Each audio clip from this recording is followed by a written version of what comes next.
See this side, water's obviously going to run downhill. On this side, the tin will hang over, water won't run back uphill. But up here it would, so by overlapping this, the tin, any water that runs down it won't run inside the building. Yeah. And I'll have tin on this wall also. On this wall. Let me sneak by you. I want to get up here before that wind Okay. kicks it up. Or just Get it down there. I don't think it'll. I think I'm going to have to come and move the air compressor to get it to make it this far. I think the hose would stretch that far. What I'll do is I'll set the air compressor down over here, pass it up through the hole. You can catch it if you want.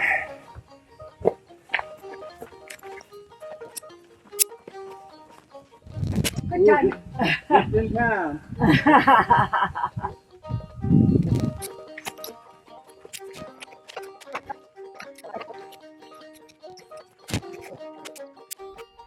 Now we have the semblance of a roof over our head.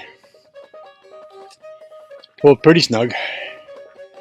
Now the trick is going to be to lay tin up on there without depressing the plastic. What I mean by that is I don't want to make little pockets, little low spots in the plastic where water will get in there and build up into a pocket and sit, because if I do that then I'll have to figure out a way to drain the pockets out. I think as it is with the tin on it, probably won't get a lot of water coming through. And what we do get coming through, I believe, will probably run off.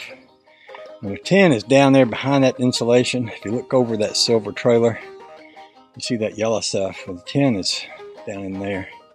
So what I'm going to do is I'm going to unload this wood off of here. I could unload it or I could just spread it out because it'd make a nice little platform for the tin to sit on. Then I'm going to back down there and I'm going to move the insulation and then I can start loading that tin up on here. Now this is, well, I got some overhang here. What this overhang is I just had a little bit more lumberage than I needed, and I decided, well, rather than cut it off, let's just let it hang out. And what I may do is just run tin out to the edge and put a little brace up here. That way when you're coming down here to get into the garage and you open the doors, you get a little shelter to be under. Before I move any tin, I might want to just cool off. I got a little warm doing that. Oh, the other thing is this stuff here, that's going in here. So other thing I can do before I go in, because it might be about to rain, so to keep that from getting wet, is I could move all this stuff that's in the floor here out. Go ahead and drag this piece in here, because it's going to be kind of like a floor, sort of like that over there. So, just sitting over here, start moving things.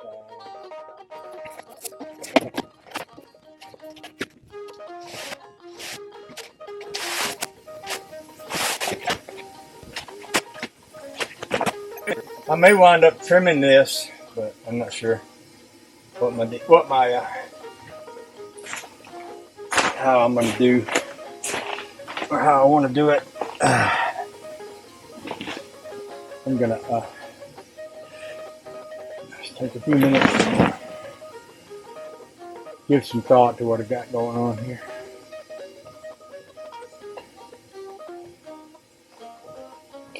What I can do if I wanted to is just pull this downhill, and where every pole is, just cut a notch there so that I move this up to the edge of that wall, so that any water that does come over will run right on out of here. Down here I might have a strip left over. It's about, well, let's see, this piece is 14, this is 12, so I might have a couple extra feet down there that I could take off, and you can always use a piece of this stuff for something. I use it for gardening and landscaping and all sorts of stuff. Ain't no rush about deciding on that. I feel good about what I've already did today. Feel good about what I did, what I done. Sure do. Sure do.